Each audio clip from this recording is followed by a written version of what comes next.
Hi, I'm Lauren. And I'm Matt. And this is Publish and Prosper, Where publishing, e-commerce, and marketing collide.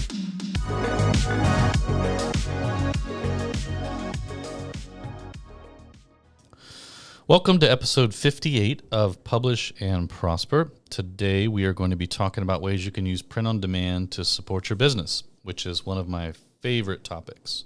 What, print on demand or business? Both. Okay. Especially when they're combined. Well, this one is just for you then. And I just realized I said that about the topic we recorded for a couple of episodes ago, which was, now I forget, but I do remember I said that in the intro. Yeah, you did. It was the one where we were talking. It was another selling direct one. Yeah, another of my favorite topics. But no, this one I really do love. Yeah. I would think it stands to reason that most of our episode topics are favorite topics of ours because we're the ones that pick the topics. Yeah, I don't know if I agree with that because there's definitely been a few where I'm just like dreading coming into the studio because I know that your outline is going to talk about something like ISBNs or some other thing that I just don't want to talk about. But yikes. So I do think there's some where it's just kind of like, ugh, let's just go have fun and we'll talk about the stuff I don't want to talk about, but whatever. Okay, well, we can do more fun episodes. This is a fun episode. Okay, great. This is going to run over an hour. I'm just going to warn everybody right now. Oh, no. Yeah. Starting with me. Okay. Yeah. All right. Well, starting with you. Let's see how it goes.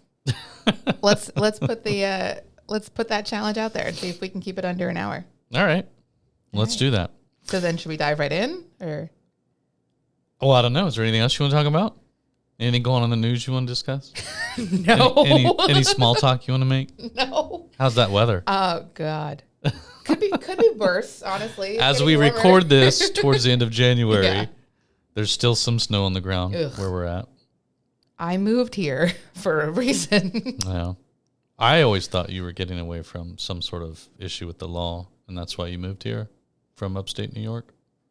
Upstate New York? Well, you're Long Island, right? That is not upstate New York. Oh. Matt decided to open this episode with a fight. That is the opposite of upstate New York. Thank you so much. I woke up and chose violence today. Clearly. When don't you?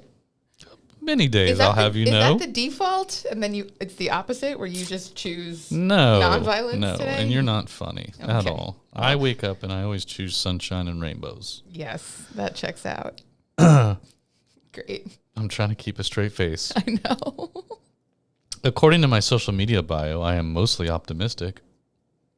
According to my social media bio, I am 99% monster and 1% spite.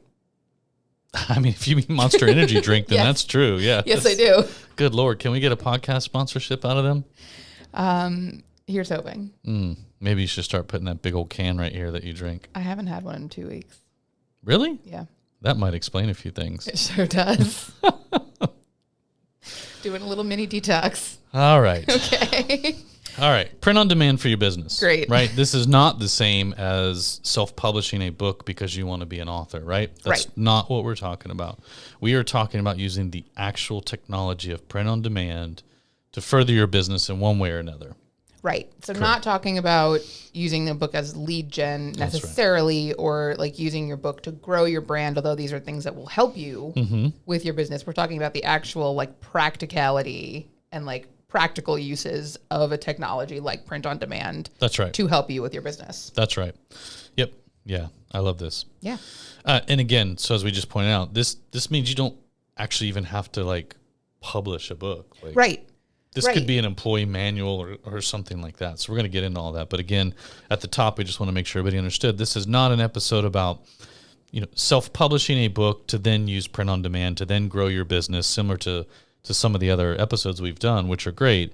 This is truly about the technology and functionality of print on demand in your business. Right. What do your bracelets say? Just one time. I love you, I'm sorry, and Epcot forever. Okay. Yep. 2 song lyrics and a Disney reference. Yep. Okay. Got it. Moving on. Okay.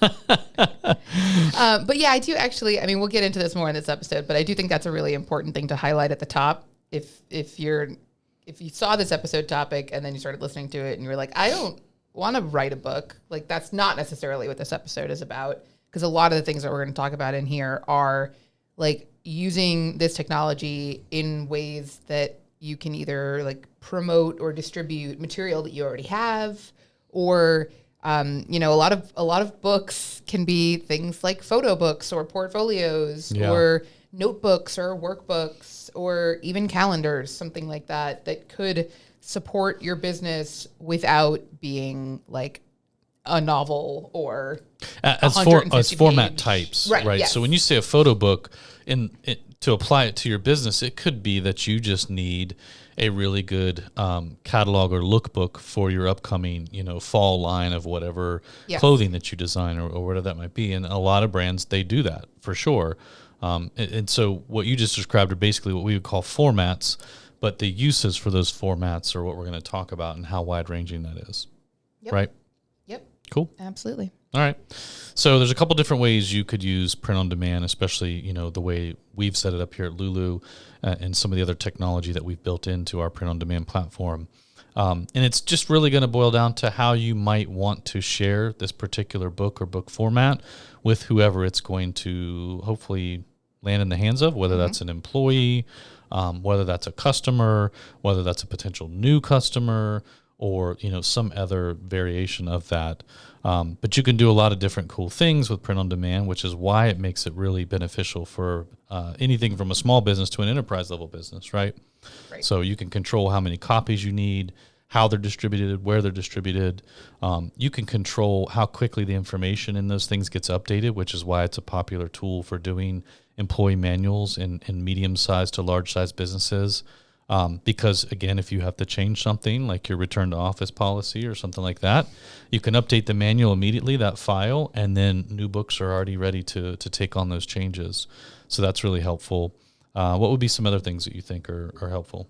Well, are we focusing right now on like internally? Yeah, just the benefits of print on demand in general for a business. Oh, well, I mean, I think it's great that it's something that you can use. Like, we don't have to have a 10,000 copy print run. If you only need 1,000 copies of your book for your different employees, you don't need to order a 10,000 copy print run of them, especially if it is something like Matt said that it's going to have to get updated, whether it's something that gets updated annually or just something that gets updated periodically. Yeah. That way, you know, you're not just setting money on fire basically with wasted copies. And the opposite of that, by the way, is because I've worked at companies where this has happened, is you do have a pretty nice employee handbook or manual or whatever it is, right? Your culture playbook or whatever they call them these days. And you're doing them one at a time anytime you hire a new person, or a few at a time if you bring a few people. But you're going down to your local, like, you know, Staples, Office Depot, whatever, and you're having them print these things out and bind them in a coil, but you know what I mean? And it's super expensive and it doesn't look very cool. It doesn't really represent your brand in a really cool way. So that's the opposite of actually ordering, you know, thousands of copies up front so that you get a good deal on an offset printer, right? Right. Yeah. Right. And to that effect too, one of the really cool things about print on demand, and specifically with Lulu and with our order import tool or some of our other features, is that you can have your books shipped anywhere. So if you need to order 5 copies, if you have 5 new employees, but you are working remotely and you have 5 new employees in 5 different places, you can order 5 different copies of your book to be shipped to each one of them, just an individual one to each one of them. Yeah. So that just streamlines that whole process too. That's right. And it'll be ready like on demand, as the name might imply. Yeah. And what's even cooler, and this is why I love this topic and what you can do, if you're actually going to incorporate our API to use, you know, for your business, there's a level of personalization you can achieve. So you can really take, you know, again, let's stick with the new employee example. If you're onboarding a new class of employees, you know, 5, whatever, it doesn't matter. If you're using our API, you can update each one of those handbooks or employee manuals or whatever you're calling them or whatever it is you're having done to be personalized with their name and stuff in it and their position, their role, and their title. So each one would be personalized for each employee that is receiving it. I mean, you can do some really cool things like that. Yeah, so you could even get, if you get really creative with it, you could get modular with the content within it too. So if you're doing an employee handbook and you're onboarding an employee on the marketing team and you have marketing team specific content that you want to include in there. Like podcast waivers. Right. Or something else. Which we don't have. Just kidding. Do we? Do we need those? Well, it's just you and me so far. Yeah, but what if, Hollywood comes along and wants to scoop me up? They can have you. Oh, God. I think that'd be really cool. Let me take this call real quick. Matt said I have to go. See you later. All right. Anyways. Yeah. But you just crushed all my hopes and dreams. You would rather be doing this podcast than go off to Hollywood? No, I said you just crushed all my hopes and dreams that I won't be going to Hollywood. I said they can have you. Oh, yeah, you did. Sorry. Great. I'm always just prepared for the fact that you're arguing with me, that you're going to be a contrarian to me, that when you actually say something in the positive, if you could consider that positive, I'm not prepared for it, and I'm already poised to but... That is actually how I approach all of my friendships in my life. You should default to assuming I'm going to be mean so that when I'm nice, it's even nicer. I mean, I wouldn't say mean. Contrarian, okay. I think, is a little more... All right. But either way. Sure. All right. Sarcastic, maybe? Yeah. Okay. So, why? Yes, definitely sarcastic, yes. Cynical, Actually, that's probably a good descriptor for both of us. But I think let's move on before we start making each other look terrible. Okay. My mom's going to be taking notes I'm not a fan of this. Sorry. Why would a business want to use print for internal things necessarily, right? A lot of times some businesses, many businesses are the opposite to a degree that, they don't necessarily want things in print or paper, or I don't want to use the word paper trail. That sounds nefarious, but isn't it? Yeah. I don't know. I mean, but what are some reasons why a business might want to utilize print for some internal stuff? Well, I think it's a nice option to have for your employees. It's a nice option in terms of accessibility. Some of your employees might prefer having print copies of things instead of digital copies of things. Mm-hmm. It might also be it might actually be more secure depending on what the particular content is. If it's something that is more along the lines of you're frequently updating them and you want to make sure the most up-to-date one is the one that people are referencing at any given time, a print copy could be nice to have. Yeah. I think there's a lot of different practical ways that it would be valuable to have that. But it's also, again, one of the beauties of print on demand is that you don't really have to rely on this necessarily. It's just a nice option to include as a possibility. Yeah, it's a great sort of complement to other things potentially. Yeah. But I do think that there are certain things that lend itself really well to print. And like you said, it's not always a need to have, but it can be a fun or nice to have, especially for organizations that have a little bit of extra resources and money to put towards something like a really cool, employee handbook or give it a cooler name and have fun designing a really cool cover for it. Then you put all your employee manual stuff in there and maybe some other fun things about the company or whatever that might be. You can use it for other things. Like you said, we've seen companies actually use our service to create a company yearbook each year, which was really cool to see. And you can do a lot of fun stuff with that. So if you've got, small to medium-sized business, even an enterprise-level business, you should consider something like an employee yearbook, especially with everybody working remotely these days to a degree. How cool would it be for all of your employees to get this yearbook at the end of the year or the beginning of the next year, and you could see a lot of the people that maybe you've barely ever talked to, if ever, maybe you don't know what they look like. You get a few little fun facts about them, as well as, some of the other executives and things like that. I think that's a really cool idea. I think that's something we've always kind of wanted to do here and just haven't had the time to pull it together. Yeah, but I'd love to do that. Yeah, we've seen other ones and they were really cool. Certain types of reporting. So, if you have a business whereby, I don't know, maybe you're doing something to do with the financial services sector or taxes, and, maybe you want each of your employees to have the latest, tax code updates and things like that readily available and handy. It's very easy to throw together a real quick little, manual for your employees to use as kind of their North Star when going through, and doing people's 2024 taxes or things like that. So there's a lot of different uses where it might be a little more effective and efficient to have something on hand, like as a reference book or something at your desk, versus them having to keep going back and looking at different websites or finding different things that they need to validate what they're working on. Right. It can also be great for internal education purposes. If you're doing something where you're onboarding or you're just doing recurring training within your employees, and having to split your focus on a laptop screen Yeah. or a desktop, if you've got an online class going in one corner and you're trying to take notes or follow along with a PDF Yep. in the other corner, like that gets really dicey sometimes. But if you have a printed workbook that you're going along with the course that's happening, that can also be a reference guide after the course is done, that can be a great opportunity. Yeah.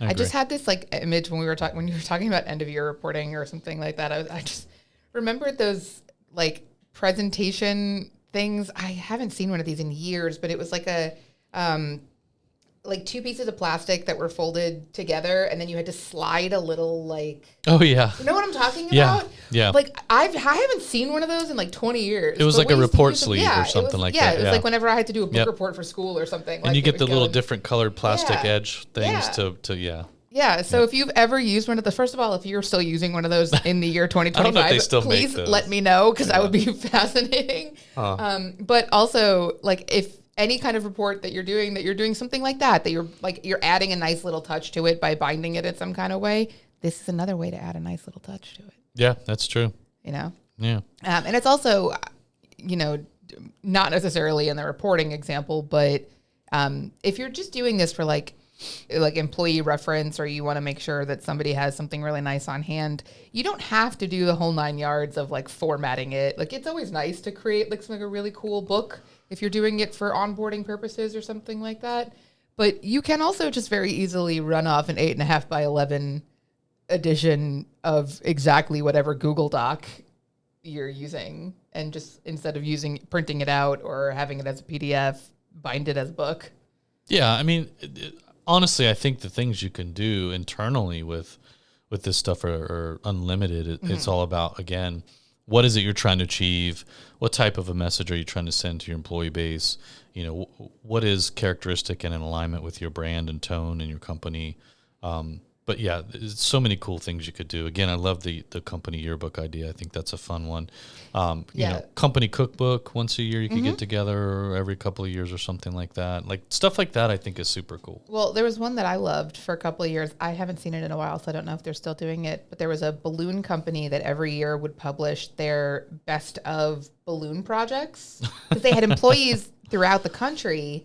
And they would put together like a lookbook of like, here are photos of the coolest like balloon arches and like designs that we saw with people using our products and stuff like that. Oh yeah, so they're balloon manufacturers, and they would take user generated content from the stores that actually bought their balloons to sell to customers, and the projects that they created with those. Yeah, that's a great idea too. Yeah. And that's like a dual purpose thing, because it's a great thing to share sales asset. internally with your employees, and also as a great sales asset and something to show that's right potential customers. Yeah. So, I mean, those are just some of the ways you can use print on demand internally to show off your brand and other things you're doing.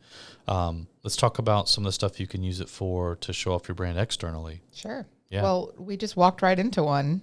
So creating some kind of portfolio or lookbook of your best work. We've talked about this in a recent episode too. There were the idea that, sometimes your work, whatever you do as a business, is not something that you can just easily bring to a trade show to show off to potential customers, or bring like even to your office. Like, anything ranging from if you're a tattoo artist, you can't just have everyone you've ever tattooed standing in your studio waiting for someone to come in and get a tattoo from you, but you can have a nice lookbook on your table in your waiting room for people to look through and see the work that you've done. Which they actually do. So yeah, absolutely. I mean, the most common thing you might find when you walk into a tattoo studio, a beauty services studio, any of those businesses where, excuse me, you're offering a service or creating something like that, where your potential new customers really do kind of need to see the quality of your work, but yet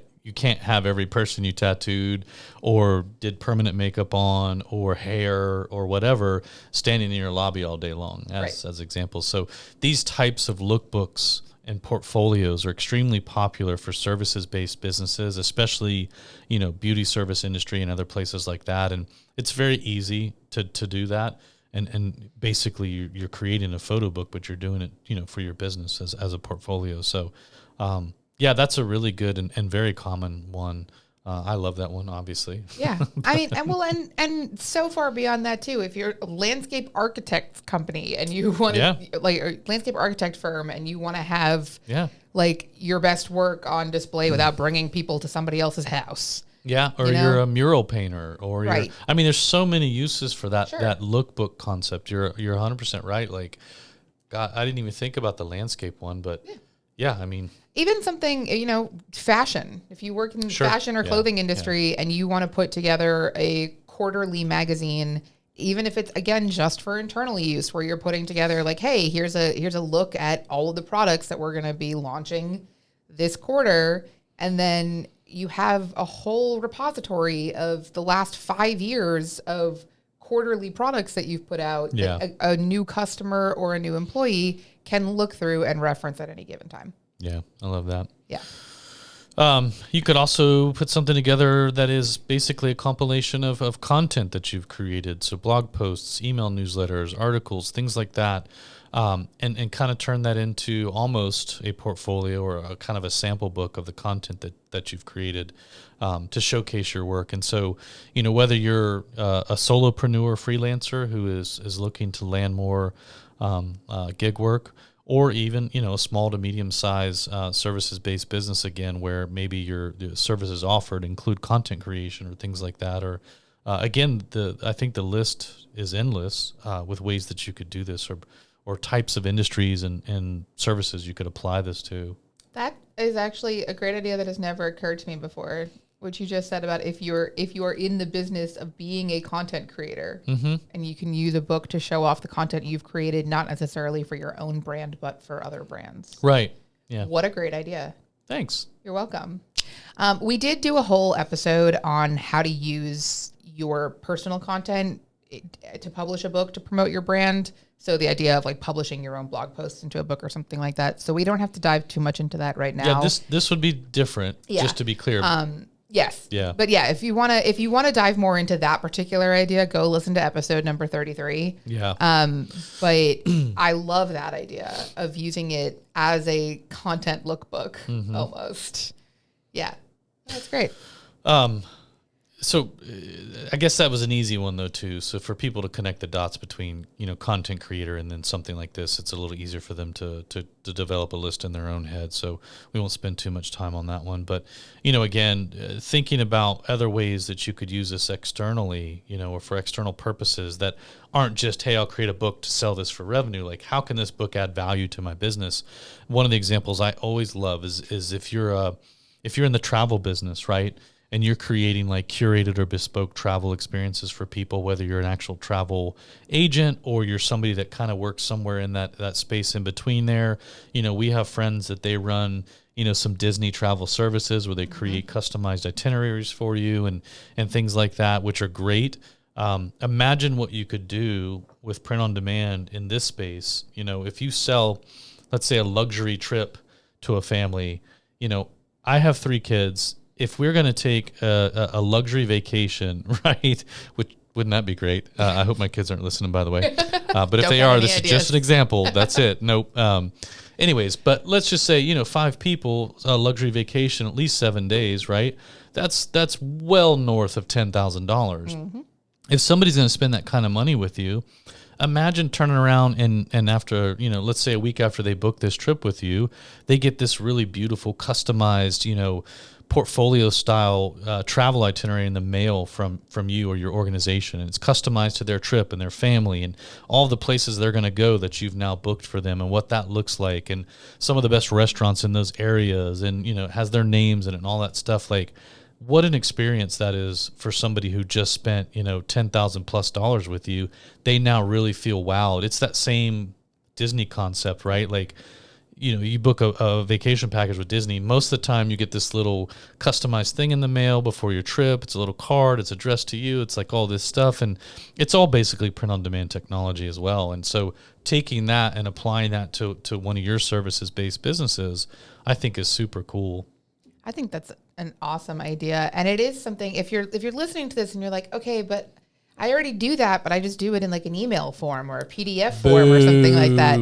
I'm like, just think about how much it's elevating the experience to get a physical printed copy of it. And also just to have for reference. I mean, how often, we're currently working on planning our travel to go to London for London Book Fair in a couple of months. Yep. And that's always one of the things that gets me when I first get there is I'm like, oh, I got to figure out all the Wi-Fi on my phone and the data and the international data roaming and all that stuff. And like, it always happens when I'm at the airport after the overnight flight where all of a sudden I'm sitting there and I'm like, is my phone set to all the right things? And like, imagine if I could just pull out a book out of my backpack instead and be like, oh yeah, this is where I'm supposed to go. This is where I'm supposed to be. Like once I get to my hotel, I can figure out all the details. But right now I don't need to worry about digging through the email to find the attachment that I may or may not be able to download to my phone because I may or may not have service right now. Yeah, I agree. And I think, in 2025, like, I don't think the conversation anymore should be what can I digitize, right? I think we need to start looking analog again. And so, like you said, yeah, I mean, this could, it could be an email that I could pull up on my phone, but I'm probably already doing 3 other things on my phone. And I mean, in this day and age, I don't want to do everything on my phone anymore. Same. And let's go back to the example of, let's say, a Disney vacation. What if in that, cool customized itinerary book, you also put some things in there for the kids, right? Like some coloring pages or some, word problems or things like that. So, maybe mom and dad are on the plane, everybody's excited, they're going to Disney World, but then you hit that 7th inning stretch where the kids are tired, they're getting cranky. You just hand them that thing and say, here, you guys do this thing and let's figure out, you know what I mean? Like there's all kinds of cool stuff you can add in there. I would have loved to bring that multi-layered facets to what you just offered this family. And it's something they'll throw in the backpack. Even in the case of London, you could toss it in your backpack and carry it around with you. And there could be other stuff in there, a checklist of, did you do this? Did you visit this coffee shop? What was your favorite thing about this museum? Things like that, where when you get home from your trip, now you also have this really cool kind of memento and review of all the things that you did and your thoughts at the time. Hey, standing at the Tower Bridge in London, how did you feel? Yeah. Did you see anything cool? What was the weather like? Like, this is all cool stuff that later on can go into some other fun project. Absolutely an amazing idea. Something that would be, recommended packing. You're giving me lists, way too many compliments today. I'm feeling weird. No. But I love this, and I totally agree. That's something that could be so. That could be like just such an elevated value in so many ways. I would absolutely that would turn me into a loyal customer for life. I would never book another trip with any other company after that one. I would just use that company for everything after that. And I want to highlight one thing here real quick, and I normally wouldn't do this, but our friend Steven in Orlando, he's a physical therapist. He's also a Disney freak. He is putting together a book. I think he might be done with it, and I'll look, and if it is, we'll put it in the show notes. But he is creating a book that is meant to be something you take with you to Disney. It's a small, pocketbook sized, but it's all about how to stretch and warm up before your day starts at Disney. Things you can do, throughout the day to keep yourself, pretty limber and stretched out, not too tired. Then after the day ends, like certain exercises and stretches and things that you would do back in your hotel room where you have the right amount of space to be able to make sure that you wake up the next day ready. It's this cool little accompanying guide that you take with you for people who, again, want to be able to do multiple days at Disney all day long. But you and I both know, like, that first day you get back to the room and it's like, bro, somebody just shoot me now because I got 3 more days of this. And while I can't wait, also, I don't think I can do it. So, there are things you can do in that similar vein, and we'll get to talking about actual products you can create to sell, which is a little more where Stevens is. But again, on the idea of creating something that somebody might keep with them during an experience, there's no limit to what you could create that adds value. You just have to niche down, not niche down, and figure out what that is. I am going to need about 5 copies of that book, so we're going to have to come back to that. I'll find the link and we'll put it in the show notes. Okay, great. But yeah, absolutely with something like that. And it's also, there are so many different ways that you could get creative, right? Like that, if it doesn't exactly apply to your business. I think there are also ways that you could do that after the fact instead of beforehand. Going back to the landscape architecture firm, if you take a bunch of really cool before, during, and after project photos for your client, and then you just, put 15 of them. We're not talking about 200-page books here.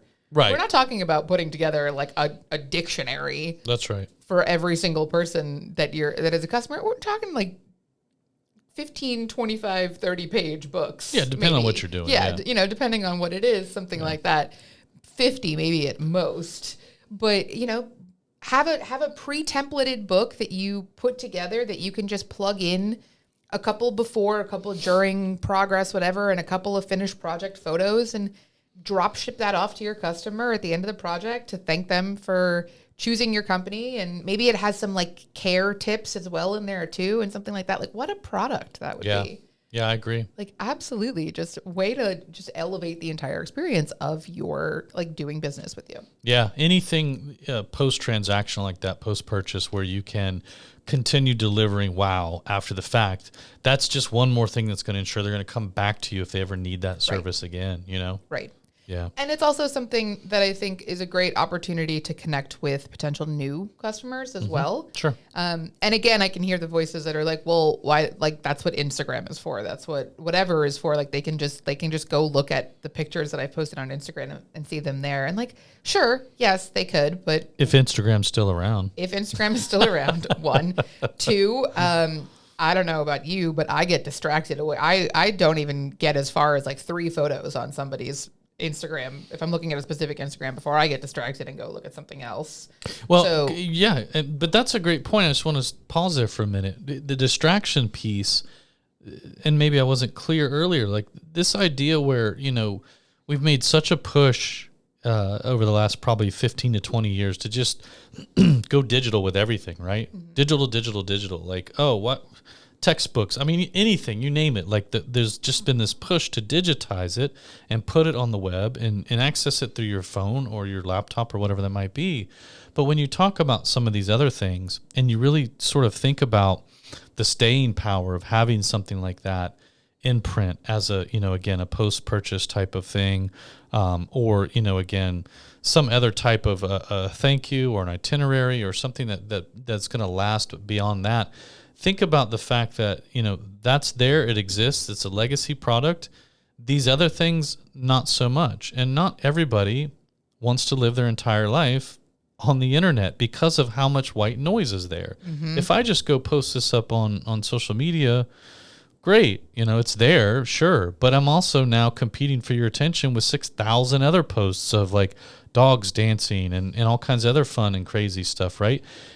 If I sent this to you in your mailbox, I'm competing with maybe 3 other pieces of junk mail.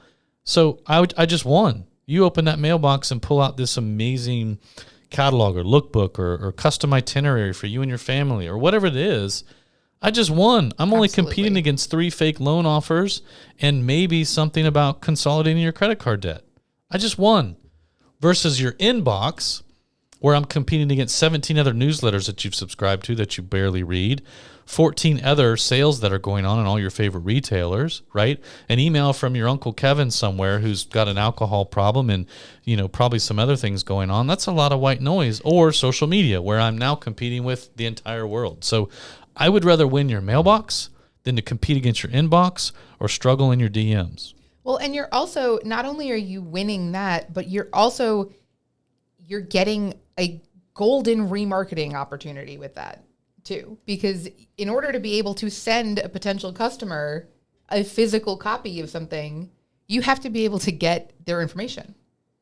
So they are expressing enough interest in you that they're saying, okay, sure. Like, yeah, you want to send me a lookbook so I can see a little bit more about what you guys do. Like, okay, great. Here's my contact info. Here's my address, whatever. And now you have the opportunity to follow up with them because you have their information. You're not just sending them an Instagram profile and hoping that they might follow you. Yeah, on the front side. Again, on the back side, post-transaction, you have that information. Yes. You're right. Yeah. And that feeds back into things we talk about all the time about what to do with that customer data. Hello, here you go. This is what you do with it. This is how you build wow, and you bring them back for more and more. Not by shooting them a DM on their social media, not by shooting them an email that they're just going to delete. Show up in their mailbox a week and a half, 2 weeks later with something really cool. Customer for life. I mean, yeah, also not for nothing, but is there anything more exciting than getting cool mail? These days, no, because again, I'm opening my inbox and my emails like a nightmare. Social media, I'm sorry, like unless you're like within my immediate sphere, I'm not looking at a DM and I'm just doom scrolling, but like, you know, you get something cool in the mailbox, like that's different these days. It used to be the norm, but again, everything is flip-flop. So now we're going back and let's take it analog. Let's start getting into the mailbox again with really cool things, you know? I used to, when I was a kid, Disney used to do you could fill out a form online and they would send you a free vacation planning VHS tape. Yes. That was always my way of being like, hey, don't you think it's time for another Disney trip? Look at this thing that came in the mail that I definitely didn't order. It was free. Yeah, there's all kinds of examples like that back in the 80s and 90s. Yep. For sure. Well, 80s you wouldn't know, but 90s, yeah. I was alive in the 80s. I just wasn't forming memories at an age of consciousness yet. Whatever. Okay. So I think we could go on and on about how to use it in that fashion. But before we get too crazy on time, I'd love to switch over to now talking about how you could actually create a new product to sell or a new product line, or actually build a business around print on demand if you don't even have a business yet, which we've seen a lot of examples of that too. Yeah, we've seen some really great ones. Yeah. So why don't you kick us off? Well, I think that it's a great way. We kind of talked about this at the beginning already. It's a great way to add a very low lift new product line. Yep. So if you're talking about something, however it would lend itself to your brand, like low and no content books, and those are things like notebooks, planners, journals, very easy to create, very cost effective. They're really easy to create tie-in because you don't have to get so crazy about it. I mean, you could just do a notebook that has your company logo on the cover. You know, it doesn't have to be like super, super exciting. I mean, you can get really good. And I would encourage you, like the more fun you have with it and the more creative you get with it, the more likely it is to actually be an effective product and also marketing tool. But there are ways to get really, really like just broad, here are some really cool products that we have. And also a great thing with low and no content books and also with calendars they are finite resources that, if in theory, if you've designed them well and they are actually effective in use, will bring customers back. That's right. You know? Yeah. So I always think those are a great way to try to get like just a little something extra added. And I think that's a great way to add a new product line to any kind of, if you have any kind of online store, whether you're a published author already and you're just looking to add like a notebook or a reading journal to go along with your books, or you're an enterprise business and you're looking for a little something extra that you can add, like offer to your customers. I think those are a great option. Yeah, I think the fun part is really digging in and trying to figure out, based on what your business is or your vertical, if you have established a business already, how to apply this and create a new product or new product line on the back of print on demand. And we see so many creative people doing it.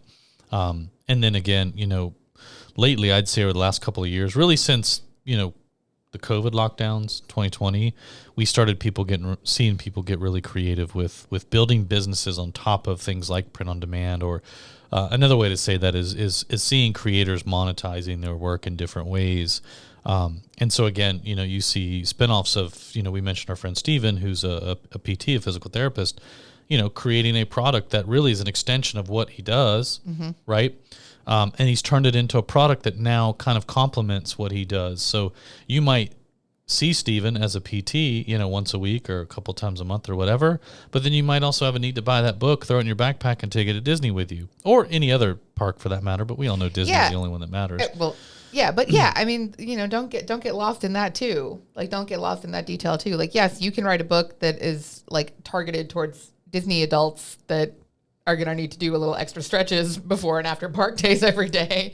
But you know, that also could be, I could use those same stretches when I go to a music festival or when I go backpacking around Europe. I'm never going to go backpacking around Europe. I couldn't even get through that sentence. I think you missed that window of opportunity. But. I think so too. Yeah. But you know, people that are interested in that kind of stuff understand that it's applicable to them, even if it's not like directly targeted to them. Right.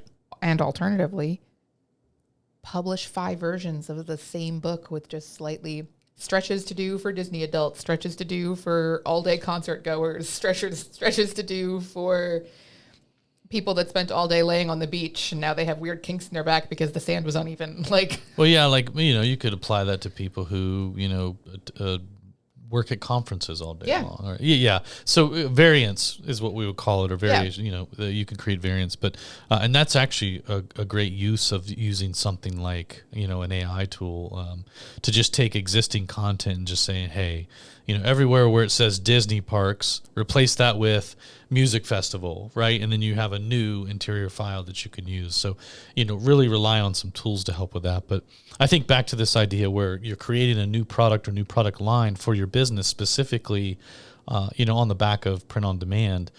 I brought up Steven as an example just to show you that, you know, if you provide a service or you're, you know, something like that, you can still create a product like that doesn't limit you.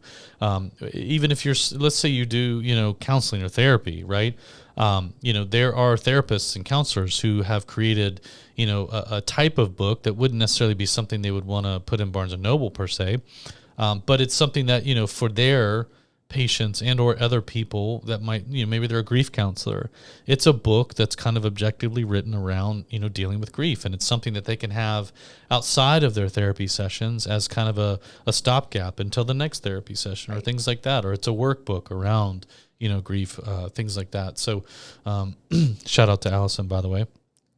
So there's all different really cool things you can do around building an actual business of products on the backs of print on demand, regardless of what it is you actually do in your daily life. And I think that, you know, when you sit down and you understand what can I do with print on demand from a product standpoint, how can I take what I do, turn that into one of these products, and then the rest of that's really easy, right? It's just plug and play on Lulu and you're off to the races.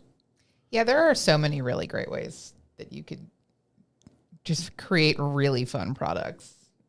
Like you're sitting here and I'm just thinking about all the things that we've talked about already in this episode that I'm like, okay, you could do this, you could do this, you could do this. Like, again, we've also referenced this recently, but I'm issuing the challenge again. This is one of my favorite games to play.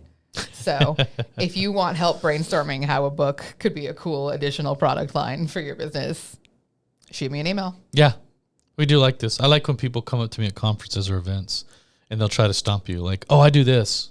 What kind of book? Oh, no problem. Yep, got it. And then like 20 minutes later, they're like, how do I do this?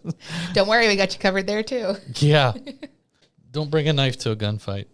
The one other thing I think is important to touch on is how you can use print on demand in your business or a business or for a particular purpose, such as something nonprofit oriented. So we see a lot of organizations using us to create things that are essentially sort of fundraiser type products. So you might have, you know, a local animal shelter, which we do, who creates calendars, you know, with really cool, funny pets on them, one for each month.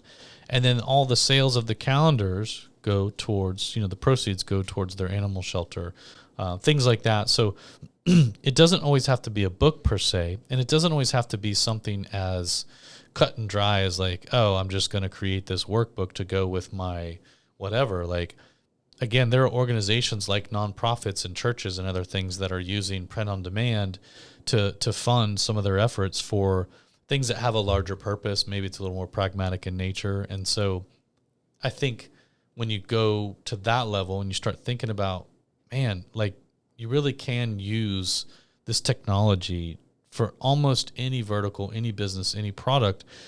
You just need a few minutes of brainstorming with somebody who kind of understands, or you need to do your homework on some print on demand, and then you can just create just about anything of value.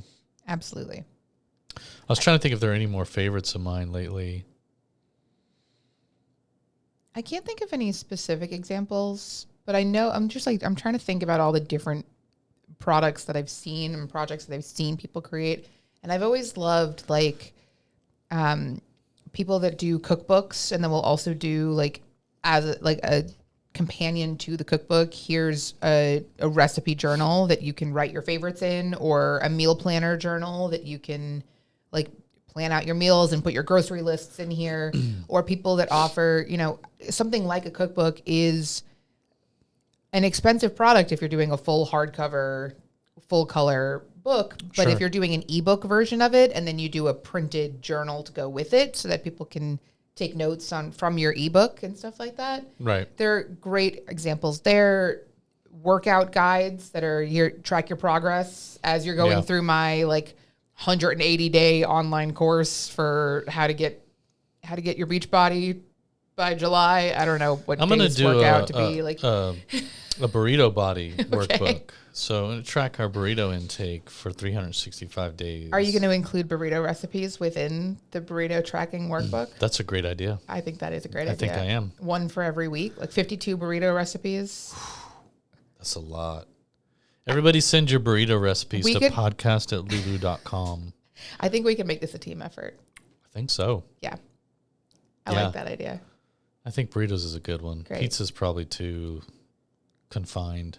Yeah. And I don't want to offend any pizza purists out there, like some of you upstate New Yorkers. I am not a pizza purist. Or an upstate New Yorker. Or an upstate New Yorker, but we've already established that.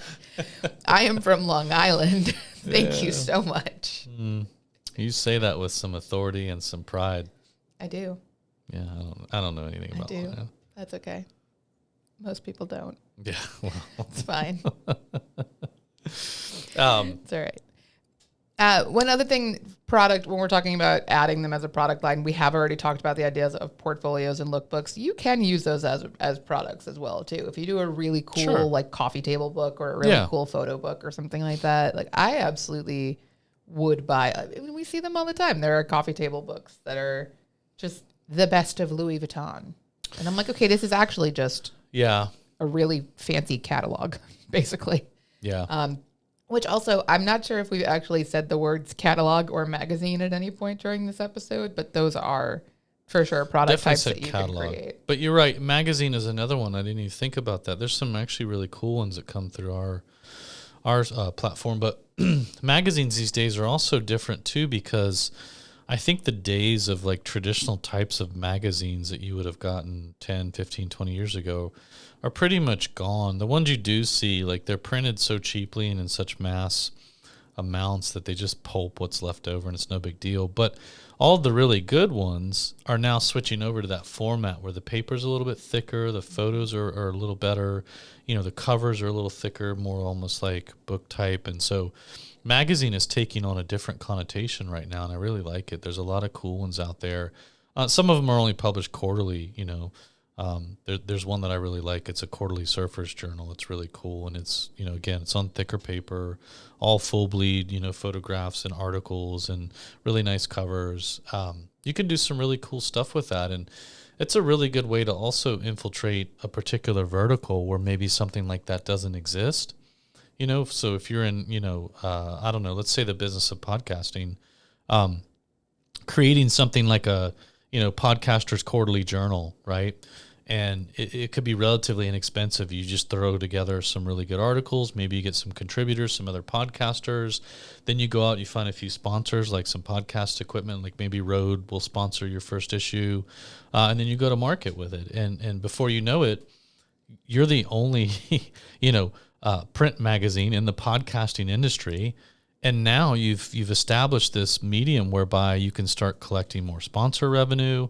You've got people who want to write articles for your magazine, and you're establishing a whole new, revenue stream, if not a whole new aspect to your brand or who you are, your persona. So I think there's a lot of cool things you could do with magazines specifically right now that nobody's doing them because nobody's thought to really, I think, approach that medium from a business or brand standpoint. But again, I think if you expand that, there's a lot of opportunities there. So, yeah, I like the idea of magazines. I'm glad you brought that one up. I'm glad you like that because I have bad news for you now. What's that? Our camera has overheated. Is that a thing? Mm-hmm. A camera can overheat? Yep. Man. So if we do a podcaster's quarterly journal, I think the first article should be about how you should not buy a Nikon because they're garbage for podcasting. Yeah, this is not working out for us. Yeah.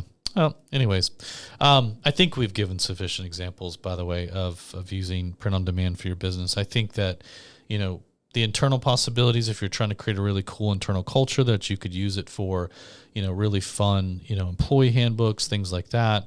We've talked about ways to accelerate your branding and reach, externally using print on demand through things like, catalogs and post-transactional thank yous, photo books, all types of really cool ways to deliver wow after the transaction. And then, this idea that you could create particularly new products or a new product line off your existing IP or content, or, literally if you don't have a brand or a business yet, print on demand is a great way to try it out. It's the perfect combination of content and drop shipping where, again, if you just want to test the waters, go create like a notebook or a journal or, some sort of a guided type of workbook that you could apply some of your knowledge to and see what happens. I think that in this day, having the access to that technology, there's such a low barrier to entry from a financial standpoint. You wouldn't have to put a lot of money up front, hardly any at all. And you could really test out your content, the concepts for any other products that you might be thinking about. And quite frankly, just test the waters with your audience just to see how prone they might be to purchase something from you. Yeah, I really want to make sure that we're emphasizing that in this conversation is that when it comes to something like print on demand, the whole point of it is that you can just do some sample copies for yourself. Like you don't have to order. If we're saying like it would be really cool to have a lookbook of your best work and have some kind of portfolio, you don't have to make 1,000 copies of them and figure out what to do with them. Say you're going to a conference in a couple of months and you want to test this out and see how it performs with the people that you talk to at your booth. Order 3 copies of a book that you designed and bring them with you and see what that's like. See how people react to them, something like that. We didn't really get into the nitty-gritty on like practically how you can actually go about doing this, and I don't want to get too far into that right now. But there are different, like you can use print on demand in different ways. Like if we're talking about Lulu, you can just, upload files to Lulu directly, not publish them anywhere. They're not going anywhere. You don't have to have your own website. You don't have to put them on the Lulu bookstore. You can just private access, have copies that you order for yourself as needed. You can create them and publish them to the Lulu bookstore through something called Select Access, where they're not going to be publicly available on the bookstore, but anybody that you share the link with can access it. So if you want to do like an employee handbook where you want to send the file or you want to send that link directly to a new employee and say like, at your leisure, like please order yourself a copy of this book from this leisure link. As opposed to what? Leisure. Oh, well, that's okay. So this is no. I'm recognizing a trend here. Niche. No. Because leisure, that's one of those leisure. very weird words for me that like the phrase at your leisure is very much that is how you pronounce the phrase. But I do say like I'm doing a leisurely activity right now, or I'm doing like I don't know. It's the same way that I go on vacation to the Caribbean, but I ride Pirates of the Caribbean. Man, this is going to go sideways. Let's pick back up where you were. Okay. So you can have a private access where nobody. You can do a link whereby only people with the link can get about the Lulu bookstore. Yes. And then you can also use a direct e-commerce plugin to have them directly on your own website. So having the books available on your website. Right. So if you use a Shopify website, or Wix, WooCommerce. Or our API plugin. That's right. The API is the really cool one that'll allow you to do some really cool personalization stuff as well. Yep. Yeah. Yeah. So there are a lot of options there for how you can actually go about doing this and what different tools you have available to help you out with that. Yeah. And again, technically, it's not, you're not self-publishing or you're not publishing a book. You're creating some book content for a very specific purpose. Yeah. So. Yep, and on that note, our camera decided it was going to overheat again and die, so I think this is the perfect time to say goodbye. I hate ending when we don't have a camera. I guess. Well, it doesn't look like it's coming back anytime soon, so we might as well. I'm not either. I'm done. I will remind you that both the camera and video episodes in general were your idea. Okay. Thanks for joining us on this episode. Hopefully you'll come back, and hopefully I'll be back as well. I hope so too. If you want to shoot us any ideas or ask us for any ideas, podcast@lulu.com. We would love for you to like this episode. Yeah, and hopefully future ones we do too. So absolutely, if you have any ideas for episode topics, if you have any questions that you want to ask us, if you want to issue us the challenge of, here's my business, tell me how you think we could create a cool book that would help support this business. Yeah. Challenge accepted. Just let us know. Podcast@lulu.com. Find us on Lulu Social. Hopefully we'll see you there. Later. To learn more about this episode, check out the show notes on publishprosperpodcast.com. Publish and Prosper is brought to you by Lulu.com. To hear more episodes like this one, please like and subscribe wherever you listen. Thanks for tuning in.